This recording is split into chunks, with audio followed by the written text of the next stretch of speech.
Good morning student. Last lecture में अपन ने study किया था मानव रक्त समूह के बारे में, जिसमें अपन ने कहा था मानव में 4 प्रकार के रक्त समूह होते हैं। रक्त समूह ए बी और ओ, जिसमें यूनिवर्सल डोनर जो था वो ओ था और यूनिवर्सल रिसेप्टर जो था वो ए बी था। यानी सार्वत्रिक दाता ए बी ओ था और सार्वत्रिक गायी वो ए बी था। उसके बाद अपन ने रक्त का जमना या रक्त स्कंदन क्रिया देखी। क्यों आवश्यक होता है? क्योंकि भाई जो अपना घाव वगैरह होता है उससे लगातार रक्त बह रहा होता है, तो अगर उसको रक्त को रोकना है तो क्लॉटिंग भी क्या होनी चाहिए? आवश्यक होती है। उसके लिए अपन ने कहा था कि अंशवाहिनी के प्रेजेंस में रक्त स्कंदन कारक एक्टिव होते हैं, जिससे अपने प्रोथ्रोम्बिन थ्रोम्बिन में, और थ्रोम्बिन जो होता है वो फाइब्रिनोजन को फाइब्रिन प्रोटीन में कन्वर्ट कर देता है, जो अघुलनशील होती है और रक्त का थक्का बनाना स्टार्ट कर देती है। आज अपना जो टॉपिक है वो है आपकी रक्त वाहिनियां और मानव हृदय का। मानव हृदय की संरचना वगैरह पढ़ने से पहले अपन देखेंगे रक्त वाहिनियों के बारे में कि रक्त वाहिनियां या रक्त नलिकाएं क्या होती है। देखो, रक्त वाहिनियां या रक्त नलिकाएं क्या होती है। अपन कहते हैं कि मानव के अंतर्गत कौन सा ब्लड सर्कुलेटरी सिस्टम होता है। भाई अपन कहते हैं मानव में रक्त ब्लड सर्कुलेटरी सिस्टम होता है बंद प्रकार का, और बंद प्रकार की रुधिर परिसंचरण में तंत्र में अपन ने कहा था कि भाई जो रक्त होता है वो नलिकाओं में बहता है। तो वे नलिकाएं जिनमें क्या होता है, रक्त बहता है, उन्हीं को अपन क्या बोलते हैं? रक्त वाहिनियां बोलते हैं। वे नलिकाकार रचनाएं जिनमें रक्त बहता रहता है उन्हें अपन क्या बोलेंगे? रक्त वाहिनियां बोलेंगे। मानव में जो होती है वो 3 प्रकार की अपन रक्त वाहिनियां देखेंगे। कितने प्रकार की देख रहे हैं? 3 प्रकार की। पहली है धमनियां, दूसरी है शिराएं और तीसरी है केशिकाएं, यानी आर्टरीज, वेन और कैपिलरीज। आर्टरीज, वेन और कैपिलरीज। देखो, आर्टरीज और वेन क्या होती है? आर्टरीज और वेन की बात करें तो धमनियां और जो शिराएं होती है उसमें क्या डिफरेंस होता है, क्या अंतर होता है, किस तरह से अपन देख सकते हैं। तो देखो, धमनियां क्या होती है? तो धमनियां अपन कह रहे हैं कि भाई ऐसी जो रक्त नलिकाएं होती है जिस जो हृदय से रक्त को दूर ले जाती है। मतलब जब हृदय पंप करता है तो उसको रक्त को ले जाकर शरीर के हर भाग में पहुंचाने का काम करती है। वो अपनी क्या कहलाती है? धमनियां कहलाती है। अर्थात ये रक्त वाहिनियां वे रक्त वाहिनियां होती है जो रक्त को हृदय से दूर ले जाकर शरीर के भागों में पहुंचाती है। अब ये आगे चलकर बाद में मान लो ये हृदय है, हृदय से इस तरह से ये मुख्य धमनी निकली, बाद में आगे चलकर इस तरह से अलग अलग भागों में बट गई। तो ये जो अलग अलग भाग बन गए वो अपनी क्या कहलाई? धमनिकाएं कहलाई। क्या कहलाई? धमनिकाएं कहलाई। अब क्या होता है, इनमें हमेशा शुद्ध रक्त का मतलब यहाँ पर है कि भी ऑक्सीजन युक्त जो फेफड़ों से हृदय बहा, हृदय से बाद शरीर में जाएगा। ऑक्सीजन युक्त जो रक्त होता है वो शरीर में बहता है, किसके द्वारा? धमनियों के द्वारा। लेकिन इसकी एक धमनी जो होती है वो अपवाद अपनी बॉडी में केवल एकमात्र फुफ्फुसीय धमनी ऐसी है जिसमें क्या होता है? कार्बन डाइऑक्साइड वाला रक्त होता है। मतलब ये जो होती है फुफ्फुसीय धमनी वो फेफड़ों या हृदय से निकलती है और फेफड़ों में रक्त पहुंचाती है। कहाँ से निकलेगी? हृदय से निकलेगी और फेफड़ों में रक्त पहुंचाएगी। भाई कैसे? तो देखिए, ये जो अपना हृदय है, ये हृदय है, तो इससे सामान्य ये निकलती है भाई, जो अपना नीले होता है उससे निकलकर अपनी बॉडी के अंतर्गत पहुंचाती है। बी अपन शो कर रहे हैं बॉडी को। ये जो होती है वो प्योर रक्त को ले जाने वाली धमनियां होती है।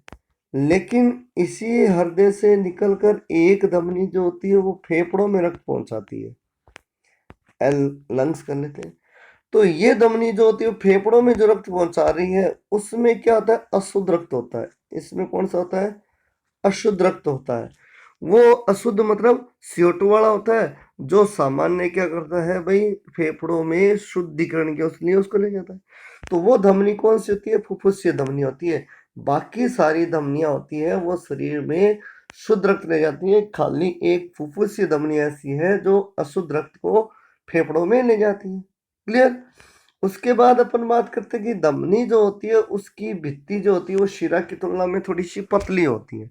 इसके साथ साथ इसमें जो रक्त होता है वो तेज गति से वह उच्च दाब पर बहता रहता है। और अपन बात करें तो धमनी में कहीं पे भी कपाट नहीं होते। कपाट का मतलब वाल नहीं होते। क्यों नहीं होते? क्योंकि शुद्ध रक्त तो आगे से आगे तेजी से पहुंचाना होता है, इसीलिए इसमें वाल नहीं होते। और शिराओं में क्या होते हैं? वाल होते हैं। क्यों? अशुद्ध रक्त वापिस ना आ जाए इसलिए होता है। तो अपन कहेंगे इसमें कहीं पे भी वाल नहीं होते, लेकिन हृदय में जहां से ये जुड़ती है, जैसे महाधमनी होती है, यानी बड़ी जो धमनी होती है जो हृदय से अशुद्ध रक्त को निकालती है, जो हृदय से जॉइंट वाले वहां पर क्या होता है? कपाट ना होकर नॉर्मली क्या पाए जाते हैं? वहां पर अपन पेशीय वलन पाए जाते हैं। क्या पाए जाते हैं? पेशीय वलन पाए जाते हैं। ऐसे अपन कहते हैं जो फेफड़ों से शुद्ध रक्त लाकर फुफ्फुस या शिरा जो होती है वो हृदय में छोड़ती है, वहां पे भी क्या होते हैं? पेशीय वलन होते हैं। तो अपन ये कहेंगे यहाँ पर कपाट नहीं होते, पेशीय वलन होते हैं। तो कहेंगे धमनी में कहीं पे भी कपाटे नहीं होते। फिर अगर अपन धमनियों की संरचना देखें, धमनियों में तीन भित्तियां, धमनी की जो परत होती है वो तीन भित्तियां, ट्यूनिका एक्सटर्ना, ट्यूनिका मीडिया और ट्यूनिका इंटरना। एक्सटर्ना जो बाहरी परत होते हैं जिसमें कोलेजन तंतु उपस्थित होते हैं, और ट्यूनिका मीडिया मध्य परत होती है जिसमें लचीले तंतु उपस्थित होते हैं, और ट्यूनिका इंटरना आंतरिक परत होती है जिसकी सतह चिकनी होती है और सतह होता है वो मुलायम होती है। क्लियर? ये तो हुई अपनी कौन सी? धमनी। नेक्स्ट बात करें अपनी किसकी? शिरा की। तो देखो धमनी और शिरा को अपन कंपेयर की फॉर्म में भी पढ़ सकते हैं, अंतर भी देख सकते हैं। तो वे धमनियां या वे वाहिनियां जो शरीर से रक्त को लाकर हृदय में छोड़ती है। भाई धमनियां तो क्या कर रही थी? हृदय से लेकर शरीर में छोड़ रही थी, ये उल्टी है। वहां से इधर लाएगी, मतलब आपने जो धमनी पढ़ी है उसका ही उल्टा कैसे करना है? शिरा का। मतलब लॉलीपॉप तरीका अपनाना है। लॉलीपॉप तरीका, एलपीएम मेथड। लॉलीपॉप मेथड क्या होगा भाई? LPM, lollipop method. Lollipop method क्या? चाहे शिरा याद करो, उल्टा क्या कर दो? धमनी का। और धमनी याद कर रहे हो तो उल्टा क्या कर दो? शिरा का। देखो कैसे, धमनी में क्या था? हृदय से रक्त को कहाँ ले जा रही थी? शरीर में। तो यहाँ शरीर से हृदय में ला रही है। इट मीन्स हृदय की ओर लाने वाले रक्त को हृदय से दूर ले जाने वाली धमनी, हृदय की ओर लाने वाली शिरा। धमनी में शुद्ध रक्त बहता है, लेकिन यहाँ शिराओं में अशुद्ध रक्त बहेगा। धमनी में एक अपवाद था, कौन सी? फुफ्फुसीय धमनी। फुफ्फुसीय धमनी में क्या था? शुद्ध रक्त बहता था। और शुद्ध रक्त अशुद्ध रक्त बहता था। फुफ्फुसीय धमनी में कैसा बहता था? अशुद्ध रक्त बहता था। तो यहाँ अपन ये फुफ्फुसीय शिरा में क्या होता है? शुद्ध रक्त बहता है। यानी एकमात्र फुफ्फुसीय शिरा ऐसी होती है जो शुद्ध रक्त ले जाती है। बाकी जितनी भी शिराएं जो होती है वो क्या है? अशुद्ध रक्त को ले जाने वाली होती है। मतलब अपन बात करें तो हृदय, ये अपना हृदय था, हृदय से ये बॉडी में ले जाने वाली शिराएं थी, और ये फेफड़ों में ले जाने वाली शिरा थी। ठीक है ना? तो इसमें क्या था? शुद्ध रक्त था, अशुद्ध रक्त था, बाकी सब जगह शुद्ध था। ऐसे ही फेफड़ों से जो शिरा आ रही है हृदय में, फेफड़ों से जो शिरा आ रही है कहाँ पर? हृदय में, उसमें शुद्ध होगा। बाकी अपन जो कहेंगे, फिर जो अपन कहेंगे भाई बॉडी से जो शिरा आ रही है किधर? हृदय में, तो उनमें सब में क्या होगा? अशुद्ध रक्त होगा। इट मीन्स फुफ्फुसीय शिरा एकमात्र ऐसी शिरा होती है जिसमें क्या होता है? शुद्ध रक्त होता है। बाकी सारी शिराओं में अशुद्ध रक्त होता है। क्लियर? धमनी की जो परत थी, वो दीवार थी, वो पतली थी, यानी भित्ति जो थी पतली थी। शिरा की दीवार या भित्ति मोटी होती है। क्यों? इसमें रक्त होता है, वो तेज गति से बहता है। धमनी में कपाट नहीं थे, यहाँ क्या होते हैं? कपाट होते हैं। क्यों होते हैं? रक्त के उल्टे जाने से विपरीत प्रवाह को रोकने के लिए। ठीक है ना भाई? तो लॉलीपॉप तरीका क्या हुआ? चाहे आप शिरा याद कर लो एक तरीके से, और या फिर धमनी याद कर लो, दोनों में से एक याद कर लो, उसकी जस्ट उल्टी किसकी होगी? अगली की हो जाएगी। चाहे आप शिरा कर रहे हो तो धमनी की हो जाएगी, धमनी कर रहे हो तो शिरा की हो जाएगी। क्लियर? अंतर ध्यान रखना, अंतर आपको कॉपी में लिखने हैं, आपको खुद को लिखने हैं अंतर। एक तरफ धमनी करोगे, एक तरफ शिरा करोगे। धमनी में क्या हो गया कि भाई शुद्ध रक्त है वो कहाँ जाता है? शुद्ध रक्त जाता है किधर? हृदय से दूर जाता है। और शिराओं में हृदय की ओर आता है कौन सा? अशुद्ध रक्त। क्लियर? उसके बाद अपन बात करते हैं केशिकाएं। केशिकाएं क्या होती है? तो केशिकाएं अपन कहेंगे धमनी शिराएं आगे चलकर और छोटे छोटे नलिकाओं में बढ़ जाते हैं, जिसे अपन धमनिकाएं और शिरिकाएं कहते हैं। धमनिकाएं शिराएं और आगे छोटी नलिकाओं में वितरित हो जाती है, जो कि अपने शरीर में शर्करा और अपन कहते हैं पोषक तत्वों का वितरण करती है, उत्तकों और कोशिकाओं में वितरण करती है। वो अपनी क्या कहलाती है? कैपिलरीज कहलाती है। तो अत्यधिक छोटी वाहिनियां जो सूक्ष्म परिसरण संचरण में सहायक होती है, केशिकाएं होती है, और उत्तकों और कोशिकाओं तक विभिन्न पोषक पदार्थ या शर्कराओं का संचरण करती है। कौन है? अपनी केशिकाएं। तो फिर अपन ये तो हुआ अपनी कौन सी? रक्त वाहिनियां। अब अपना जो टॉपिक है वो है मेन जो अपना हृदय, मेन जो अपना पंपिंग ऑर्गन है, अपनी शरीर की जो मोटर है। जिस तरह मोटर होती है पानी को फेंकती है, वैसे ही ये क्या करता है? रक्त को खींचता और फेंकता रहता है। ये अपने शरीर की क्या है? एक पंप है। किसका पंप है? रक्त को ऊपर नीचे करने का। तो मानव हृदय, आपने हृदय के बारे में देखा सुना होगा। मानव हृदय क्या है? बहुत ही सॉफ्ट ऑर्गन होता है, मासल ऑर्गन होता है। कहाँ उपस्थित होता है? तो अपन कहेंगे अपने जो छाती होती है, छाती में वक्षीय गुहा जो होती है, वक्षीय गुहा, वक्षीय गुहा में दोनों फेफड़े हैं, उन फेफड़ों के बीच में स्थित होते हैं। याद करो अपन ने जब रेस्पिरेटरी सिस्टम पढ़ा था, श्वसन तंत्र पढ़ा था, उसमें बनाया था फेफड़ों के बीच में, और कहा था एक साइड के फेफड़े में क्या थोड़ा सा धस्सा होता है, इसी कारण उस पर खांच होती है। तो दोनों फेफड़ों के बीच में हृदय एक मांसल हल्के गुलाबी रंग की रचना होती है, और इसकी उत्पत्ति हमेशा किससे होती है? भ्रूणीय मेसोडर्म से होती है। भाई याद करो, एक्टोडर्म, एंडोडर्म, मेसोडर्म तीन होती है भ्रूणीय जो विकास की जो अपन कहते हैं परतें जो होती है, तीन एक्टोडर्म, मेसोडर्म और एंडोडर्म। मेसोडर्मल जो लेयर होती है उससे हृदय का निर्माण होता है। क्लियर? फिर अपन कहते हैं ये क्या होता है? मासल ऑर्गन होता है। हृदय हल्के गुलाबी रंग की संरचना होती है, भ्रूणीय मेसोडर्म से उत्पन्न होती है, मासल अंग होता है, और कहाँ स्थित होता है? वक्ष गुहा में दोनों फेफड़ों के बीच स्थित। अब इसका आकार कैसा होता है? आकार की अपनी जो मुट्ठी होती है, उस मुट्ठी को बंद करके अगर अपन थोड़ा सा छाती की तरफ लगाए, और अपना जो मुट्ठी वाला नीचे वाला भाग है वो तो अपने शर्ट के जेब की तरफ, और जो अंगूठा होता है वो अपने बिल्कुल सेंटर पार्ट में स्टर्नम की ओर रहे, यानी बिल्कुल गले की ओर थोड़ा सा नीचे की तरफ रखे। तो बिल्कुल इस तरह की स्ट्रक्चर हो गया, यानी बंद मुट्ठी की तरह हो गया। तो हृदय जो होता है वो कैसे होता है? बंद मुट्ठी की तरह संरचना होती है, और इसका एक शिरा तो स्टर्नम की ओर होता है, और एक शिरा ग्रसिका या डायफ्राम की ओर स्थित होता है। तो ये तो हुआ इसकी पोजीशन का। नेक्स्ट अपन इसके हृदय की संरचना देखें। पहले अपन इसके हृदय की बाहरी रचना देखते हैं। तो हृदय की जो लंबाई और चौड़ाई होती है, अपन कहेंगे हृदय एक 12 सेंटीमीटर चौड़ी और 9 सेंटीमीटर लंबी, सॉरी 12 सेंटीमीटर लंबी और 9 सेंटीमीटर चौड़ी रचना होती है। कैसी होती है? यहाँ पर 12 सेंटीमीटर लंबी करेंगे भाई, ये चौड़ी ना होकर क्या है आपके? लंबी। 12 सेंटीमीटर लंबी रचना है, और 9 सेंटीमीटर क्या है? चौड़ी रचना होती है। क्लियर?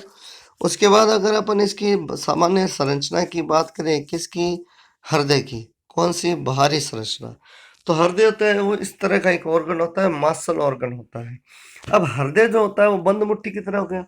इसका ये भाग जो होता है, ऊपर वाला जो भाग होता है, यानी इधर वाला ये वाला भाग जो होता है वो किधर है? अपने स्टर्नम की ओर। ये वाला भाग जो है वो अपने डायफ्राम की ओर स्थित होता है। अब अपन बात करें तो इस हृदय की बाहरी संरचना की बात करें, हृदय मांसल ऑर्गन हल्के गुलाबी रंग की रचना होती है। इसमें 4 चैम्बर होते हैं। कितने चैम्बर होते हैं? 4 चैम्बर। ये 2 इसमें हो गए आलिंद, और यहाँ 2 निलय हो गए। इसके साथ साथ इसमें अपन कहते हैं ऊर्ध्व महाशिरा और निम्न एक महाशिरा ये होगी, एक महाशिरा ये होगी। ये नीचे वाले भाग से, और ये शरीर के ऊपर वाले भाग से, ये शरीर के ऊपर वाले भाग से, ये शरीर के नीचे वाले भाग से रक्त, अशुद्ध रक्त लाकर किसे छोड़ती है? इसे आलिंद में छोड़ती है।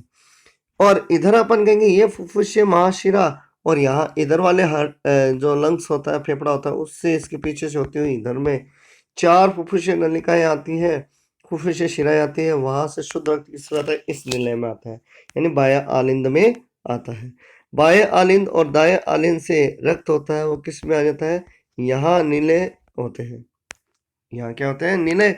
और इन निलयों से, बाएं निलय से इस महाधमनी के द्वारा शरीर में रक्त वितरित होता है, और दाएं निलय से इस फुफ्फुसीय धमनी से वापस अशुद्ध रक्त कहाँ चला जाता है?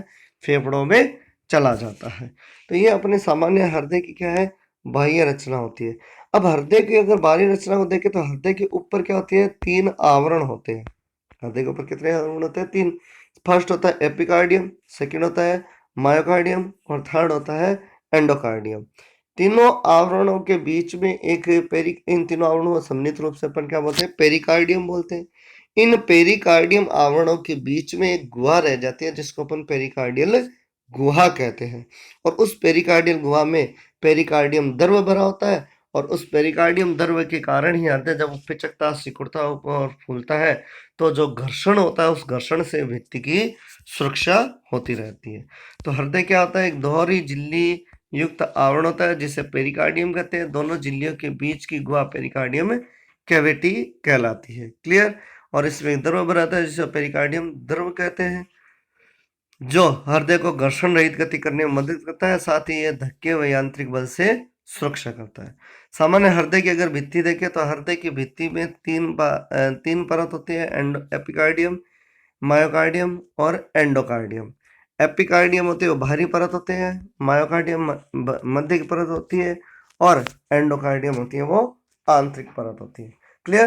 तो अपन कहेंगे हृदय पर क्या होता है, दो आवरण युक्त होते हैं जैसे पेरिकार्डियम हो रहा है, पेरिकार्डियम में पेरिकार्डियम द्रव भरा होता है।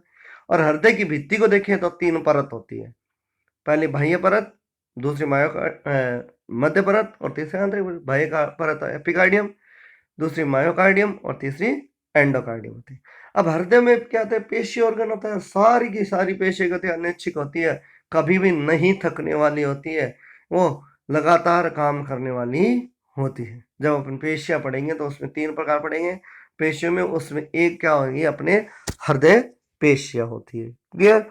उसके बाद अपन बात करते हैं किसकी, हृदय की आंतरिक संरचना की। किसकी बात करें अपन, हृदय की इंटरनल स्ट्रक्चर की। तो इंटरनल स्ट्रक्चर को अगर देखिए तो इंटरनल स्ट्रक्चर को देखने के लिए अपन इसी को हृदय को लंबवत रूप से देखते हैं। लंबवत कट करके देखिए तो इस टाइप से हृदय दिखाई देता है। तो हृदय में क्या होते हैं, इस तरह से अपन कट करके देखा तो हृदय में क्या होते हैं, 4 चैम्बर होते हैं। हृदय में कितने चैम्बर होते हैं, 4 चैम्बर। और अगर अपन देखें तो हृदय में एक तरफ जो होता है शुद्ध रक्त का वहां होता है और एक तरफ है अशुद्ध रक्त होता है। हृदय में पूरी तरह से क्या रहते हैं, शुद्ध और अशुद्ध रक्त होते हैं, वो अलग अलग रहते हैं, मिल नहीं पाते। धमनी और शिराओं में भी रक्त क्या होते हैं, अलग अलग रहते हैं, मिल नहीं पाते। इसी कारण से अपने दोहरा रक्त परिसंचरण पाया जाता है जिसमें शुद्ध और अशुद्ध दोनों तरह अलग अलग से बहते रहते हैं। देखो अपन ने जो लाल रंग से दिखाया है इस चित्र में वो सारा शुद्ध पार्ट को दिखाता है, और यह जो गुलाबी कलर का सा और ये जो अपने ब्लू कलर का सा शो किया है वो सारा अशुद्ध रक्त को शो कर रहा है। तो देखिए क्या होता है कि भाई जो अपना महाधमनी होती है उस महाधमनी से शरीर में रक्त वितरित होता है, लेकिन महाधमनी में कहाँ से आता है, तो अपन कहेंगे हृदय को जब अपन संरचना देखते हैं तो हृदय के 4 चैम्बर होते हैं जिसमें अपन 2 पार्ट बांट सकते हैं, एक बायां भाग और एक अपने दायां भाग। इस तरह से अपन ने बांट लिया। यहाँ पर सबसे पहले होता है बायां आलिंद और इधर दायां आलिंद। मतलब हृदय में 2 आलिंद और 2 नीले होते हैं, ये दायां नीले और ये बायां नीले। जो बायां भाग होता है उसमें शुद्ध रक्त होता है और जो दायां भाग होता है उसमें अशुद्ध रक्त होता है। दाएं आलिंद, दोनों आलिंदों को अलग करने वाला ये जो पट होता है उसको अंतरा आलिंद पट बोलते हैं, और दोनों निलय को अलग करने वाला ये जो पट होता है उसको अंतरा निलय पट बोलते हैं। अंतरा निलय पट थोड़ा सा तिरछा होने के कारण दाएं निलय की तुलना में बाएं निलय बड़ा होता है। बायां निलय की जो भित्ति होती है उस दाएं निलय की तुलना में 3 गुणी मोटी होती है। क्यों होती है कि इसको शरीर में रक्त को पंप करना है। दोनों आलिंदों और दोनों निलय के बीच में ये जो पट होता है उसको अंतरा आलिंद निलय पट बोलते हैं। क्या बोलते हैं इसको, अंतरा आलिंद निलय पट कहते हैं। क्लियर। फिर अपन कहते हैं हृदय के अंतर्गत क्या होता है, ये जो दायां आलिंद होता है, ये जो दायां आलिंद होता है इसमें अशुद्ध रक्त लाया जाता है। तो अशुद्ध रक्त कौन लाती है, निम्न महाशिरा और ऊर्ध्व महाशिरा, ये यहाँ इस पर खुलती है। तो जहां ये खुलती है वहां पर क्या होता है, पेशीय वलन उपस्थित होते हैं, जो जब आलिंद पिचक कर जब रक्त को इस वाले भाग में भेजता है, नीलम में भेजता है, तो ये बंद होकर वापिस प्रवाह को रोकते हैं।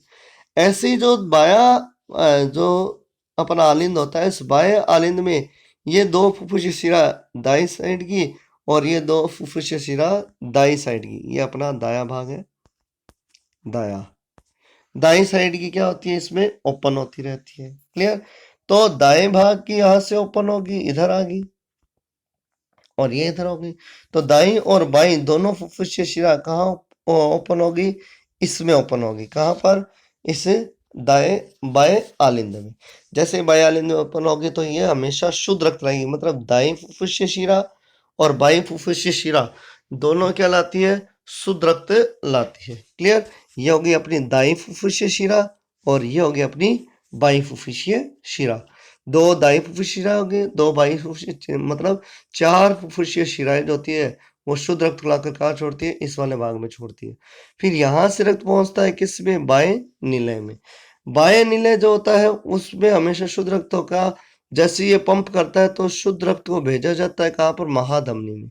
महाधमनी क्या होता है, बड़ी धमनी होती है जो आगे कई धमनिकाओं में बंटकर शरीर में रक्त को वितरित करती रहती है।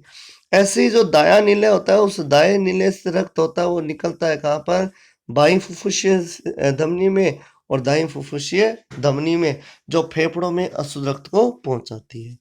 तो देखो यहाँ से जब यहाँ से रक्त निकलता है तो यहाँ से रक्त बाईं फुफ्फुसीय से, तो यहाँ पे भी 3 अर्धचंद्राकार कपाट होते हैं, यहाँ पे भी 3 अर्धचंद्राकार कपाट होते हैं, जो क्या करते हैं, रक्त को विपरीत प्रवाह से रोकते हैं। ऐसे ही अपना जो ये दायां आलिंद है भाई, यहाँ अपना ये दायां आलिंद बना लिया, ये दायां निलय बना लिया। ऐसे ये बायां आलिंद बना लिया और ये बायां निलय बना लिया। तो दाएं आलिंद और दाएं निलय के बीच में तो क्या होता है, ट्राइकैप्सिड वाल होता है, मतलब 3 वाल होते हैं, ट्राइकैप्सिड वाल होते हैं। और बाएं आलिंद और बाएं निलय के बीच में क्या होते हैं, डाइकैप्सिड वाल या मिट्रियल वाल होते हैं। क्या होते हैं, बाइकैप्सिड वाल या मिट्रियल वाल होते हैं, जो सामान्य क्या करते हैं, निलय से रक्त को वापस आलिंदों में जाने से रोकते हैं। क्लियर। ये तो इसकी सामान्य संरचना। अब देखिए इसका थ्योरेटिकल पोर्शन कैसे हुआ। तो मानव के हृदय का 4 कक्षों में बटा होता है। मानव हृदय 2 आलिंद 2 निलय, जिनके ऊपर की ओर आलिंद और नीचे की ओर निलय स्थित होते हैं। दोनों आलिंद अंतरालिंदीय पट और दाएं और बाएं आलिंद में बट गए, और दोनों निलय अंतर निलयी पट द्वारा बाएं और दाएं निलय में बट गए। निलय की भित्ति आलिंद की तुलना में क्या होगी, मोटी, क्योंकि निलय को रुधिर है वो बाहर पंप करना होता है। क्लियर। उसके बाद अगली बात करें तो आलिंदों में अपन कहेंगे, आलिंदों में क्या है भाई, निलय जो होते हैं, आलिंद निलय की तुलना में छोटे होते हैं, तथा दाया निलय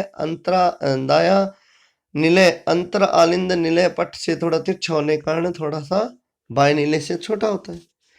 दाएं आलिंद तथा बाएं निलय के बीच एक त्रिवलनी, ये ध्यान रखना है।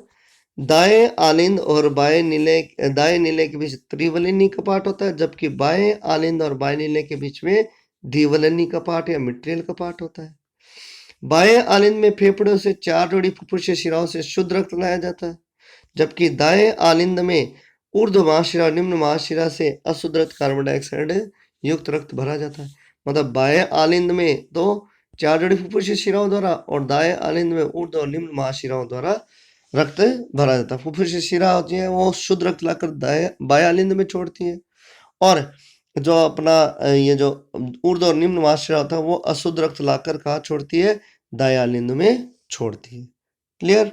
उसके बाद अगर बात करें तो बाएं निलय से शुद्ध रक्त कहाँ निकलता है, महाधमनी द्वारा शरीर में वितरित होता है, जबकि दाएं निलय से अशुद्ध रक्त फुफ्फुसीय महाधमनी द्वारा फेफड़ों में जाता है।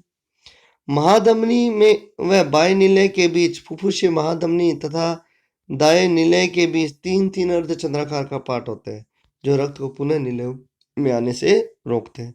इसी प्रकार अपन बात करें निम्न महाशिरा, ऊर्ध्व महाशिरा तथा फुफ्फुसीय महाशिरा के आलिंदों में जुड़ने वाले स्थान पर पेशीवलन होते हैं, जो शरीर में रक्त को पुनः जाने से रोकते हैं।